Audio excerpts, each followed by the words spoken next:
Martini, 680. Con David Galeano ahora. David, Carlos Martini de Radio Caritas, saluda, buenos días. Buen día, Carlos, un saludo cordial a la audiencia de Radio Caritas. Y recurrimos a vos, como siempre, en estos casos para lo que tiene que ver con las creencias populares. Te cuento en breve síntesis lo que pasó. En Misiones, un chico aparece colgado de un árbol a 5 metros. Entonces los padres creen que realmente fue mala visión la que hizo esto. A tal punto que los padres no quieren hacer la denuncia porque temen que mala visión se vuelva contra ellos, contra la familia. No es que el chico se ahorcó, estaba a 5 metros encima del árbol realmente.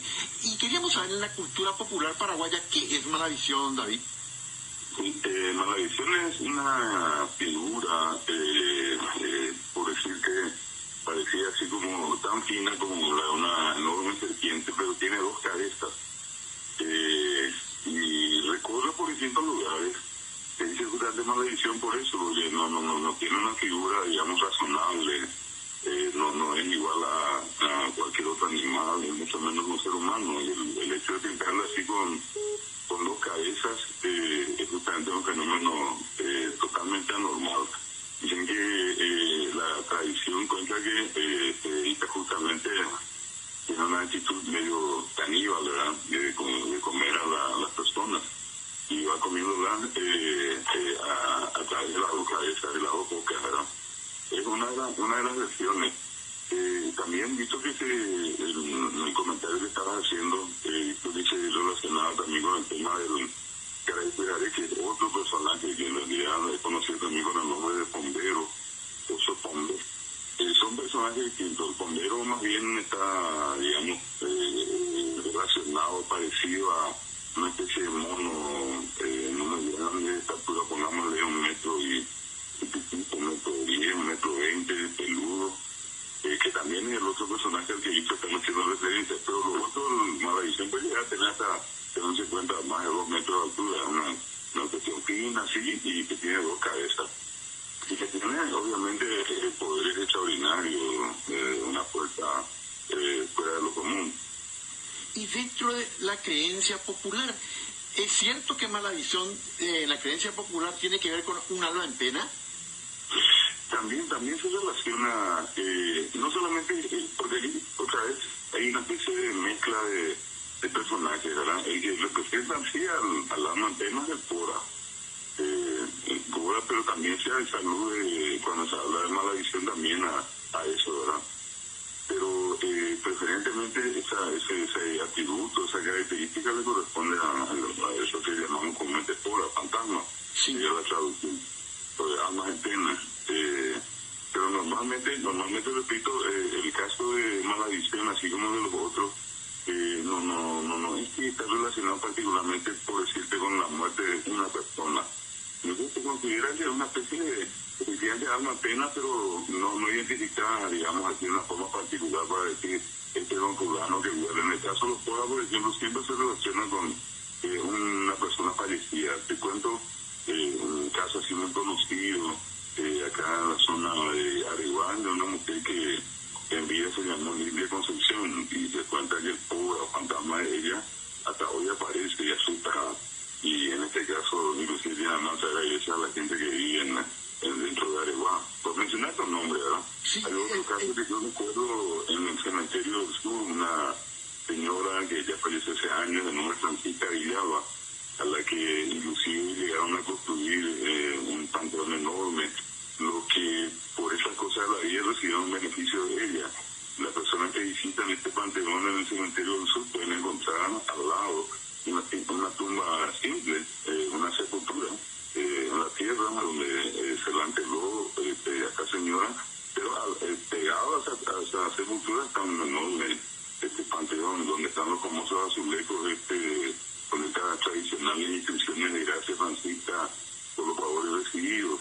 Otro, por ejemplo, el caso de Pablito, que está acá yendo a San Bernardino. En estos ejemplos que te estoy poniendo, Carlos, estaría la diferencia entre lo que uno podría decir mala visión, aludiendo a una alma en pena, pero no identificada, y estos otros que comúnmente conocemos como Cora, donde se hace una referencia directa a una persona fallecida. Muy claro. Estoy anotando.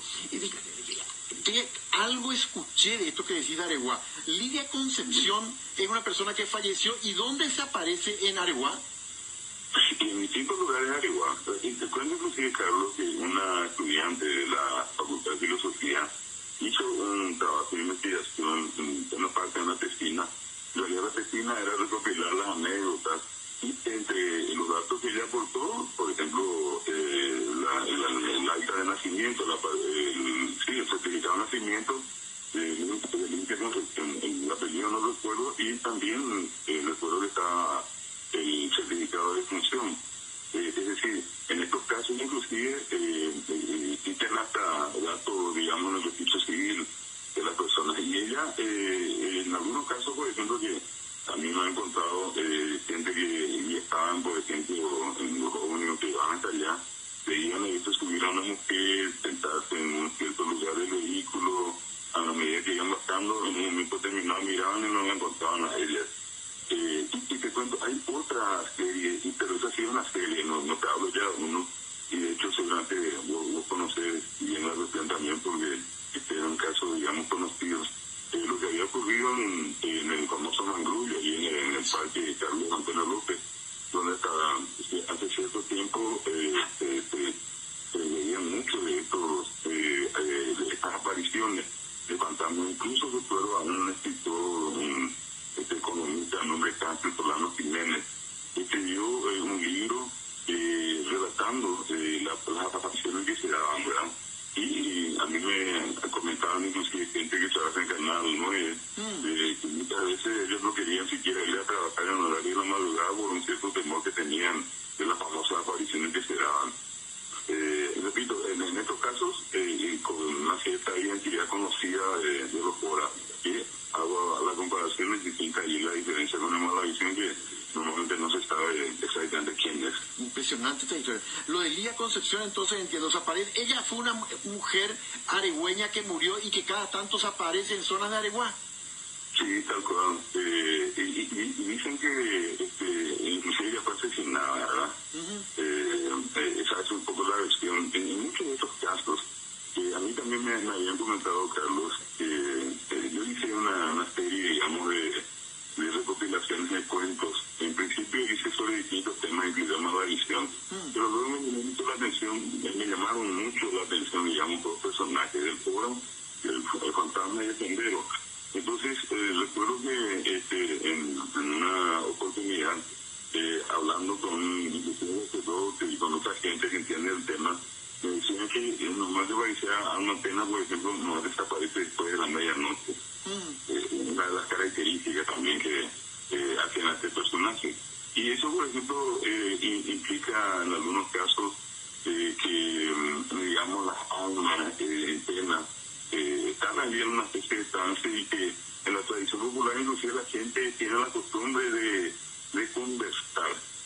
La gente dice que cuando se producen ese tipo de manifestaciones, hay un movimiento, dice, hay movimiento. Entonces, el manguetá es hablar y dialogar, y normalmente para salvar la situación por algún problema, por algo que no haya cumplido la persona que falleció antes de fallecer, entonces dicen que las probables soluciones son, por ejemplo, pedir María Misa, estarle una Ave María, otro es, por ejemplo, hacerle un novenario, y otro es, por ejemplo, algo más tradicional, el hacer algún tipo de caridad. Entonces esas tres, digamos, formas que te mencioné, el hecho de estar una Ave María, o de estar en este caso un novenario, o de lo contrario, hacer un acto de caridad, son las maneras en que se pueden salvar esas situaciones que no fueron cumplidas por este fallecido durante su vida terrenal. Comprendo. Y el caso de Pablito yendo a San Bernardino, ¿qué es exactamente eso, David? Y bueno, se cuenta que es la historia de una criatura que en los instantes que acusó su madre, falleció de sed, tuvo sed, no había agua, murió la criatura, y se cuenta que por esa razón, la gente que se acercó ahí a la pequeña y tradicional sepultura de nicho, pero era un nicho en realidad lo que estaba acostado el camino. Como muchos casos en Paraguay, la tradición de acercar acercarse, pedirle favores, hubo una respuesta para más de uno. Y de allí se construyó inclusive un campo grande que hoy en día está allí. Yo te cuento una anécdota sobre eso, Carlos. Me tocó en más de una ocasión viajar hacia el interior en una de estas empresas muy grandes. Y la costumbre de los gestores de esta empresa de llegar allí, yendo de Asunción hacia el lugar que tenga que ver el interior, al llegar allí a Pedroso, por ese lugar, en el Pacaraí, pasando el río de San Bernardino, bastarse de los invisibles, señores, vamos a detenernos un rato acá, vamos a tener un receso, no, directamente bastarse el chofer y el guarda, ir hasta el pozo que está allí, que tiene un pozo, al tema de la sed de Pablito, sacar el agua, tomar el agua, lavarse la cara, prender una vela, restar, luego subir al horno y continuar el viaje. Y a la vuelta hacen lo mismo. No me digas. Hasta ahora. ¿Hasta ahora eso? Hasta ahora. Y de las veces que yo le pregunté a Lucía, uno me refirió a alguna historia que te cuento increíble, algo emotivo, milagroso, antes de saludarlo, y siempre el referente de esta salvación fue Pablito, ¿verdad? Impresionante. Y esto es para que la audiencia se ubique.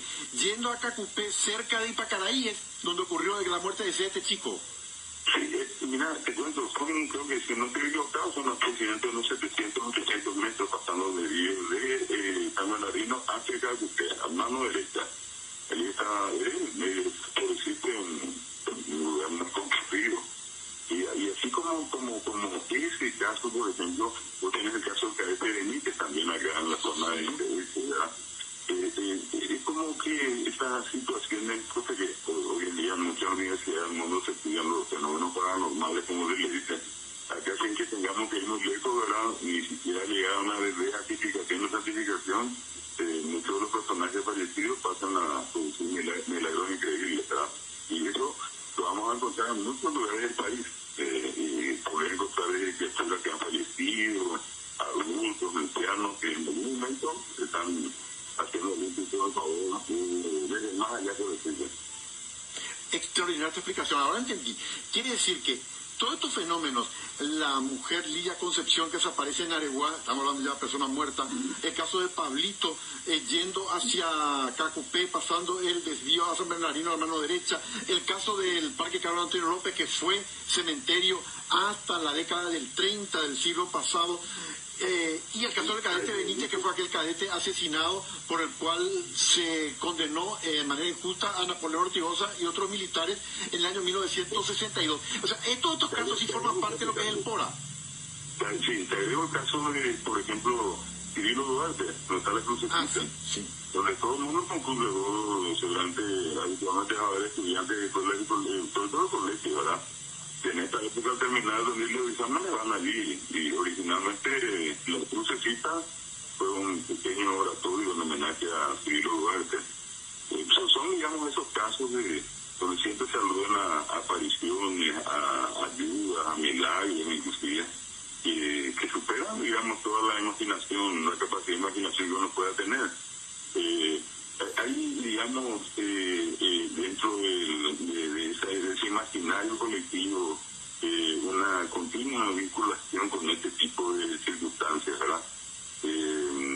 Una cosa que a mí siempre me llamó la atención, porque uno puede recorrer todo el Paraguay y va a encontrar, por ejemplo, cualquiera puede encontrar allá a los costados de los caminos los pequeños mitos que se construyen momentos después de haber fallecido una persona, y la costumbre de mucha gente de arrancar un pedazo, una trilla por lo menos de la cruz de madera, y llevar, y eso otra vez convertir en lo que se está diciendo, se llama un turundú, un amuleto. Hay gente que tiene, por ejemplo, el resto de la madera de una cruz, de una de estas tantas que están por el camino. Por eso, en muchas ocasiones, si te fijas, vas a encontrar que muchas de esas cosas, inclusive, están prácticamente todas deterioradas por el hecho de que personas que pasan se encargan de arrancar un pedacito de la madera, por decirte así, y convertir eso en una especie de amuleto, ¿verdad? Interesantísimo. Mira, David, muchísimas gracias por esta completa información. Quiere decir que mala visión no es necesariamente un alma en pena. Cuando hablamos de muertos que vuelven, por decirlo de alguna manera, a la tradición popular, sería el caso del PORA. Mala visión es simplemente un ser mitológico, pero no se tiene más, no es que sea necesariamente un alma en pena. Claro, exactamente le dije en el ojo cuando dijiste un servicio lógico, pues es uno de esos que te aparecen en cualquier lado. Es la misma cosa que yo te diga al bombero. Hay gente que ve al bombero en el Chaco, hay gente que ve al bombero en Concepción, hay gente que ve, pero uno no puede decir este fulano o mengano. Es siempre el mismo personaje que te va apareciendo en muchos lugares. Es como hablar mal y pronto tal vez de un santo, salvando la distancia, ¿verdad? Que se puede aparecer hoy en Rusia, mañana en Buenos Aires, pasado en Santiago de Chile, el otro día, qué sé yo, acá en Asunción. Esas características tienen estos mitos, como el de, allí tenemos, por ejemplo, lo que vos mencionaste, Narciso de Colmán, quien escribió nuestros antepasados en el Escritura, él creó unas figuras que se volvieron muy famosas después, al punto de que la gente en lo que llegó a confundir, y la confusión fue tanta que pasó a ser esa la mitología guaraní, no la mitología indígena. Porque los indígenas, por ejemplo, no conocen a un personaje como el Teyuyagua, y esta es una creación de Narciso de Colmán. Narciso de Colmán fue un gran lector de los mitos grecolatinos, donde aparecen estos seres, mitad seres humanos, mitad animales. Y acá era el caso, por ejemplo, del Teyuyagua, que era una serpiente con 7 cabezas de cerdo, ¿verdad? Y por ejemplo estaba un Buitumí, que era una víbora con cabeza de lobo.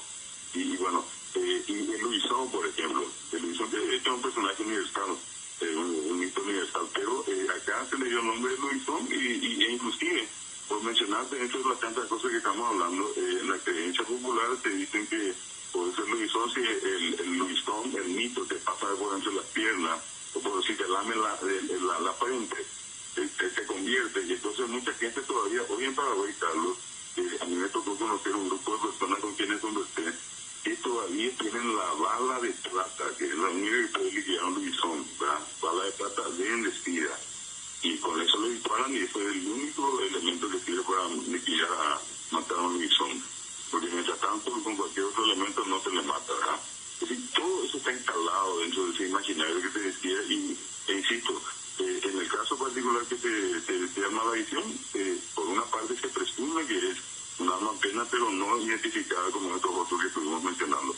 Mira, por este completo informe realmente de cultura popular, muchísimas gracias, David. Un saludo para vos. Igualmente, Carlos, un saludo para la audiencia de Carito. Es David Galeano, estudioso de las tradiciones culturales.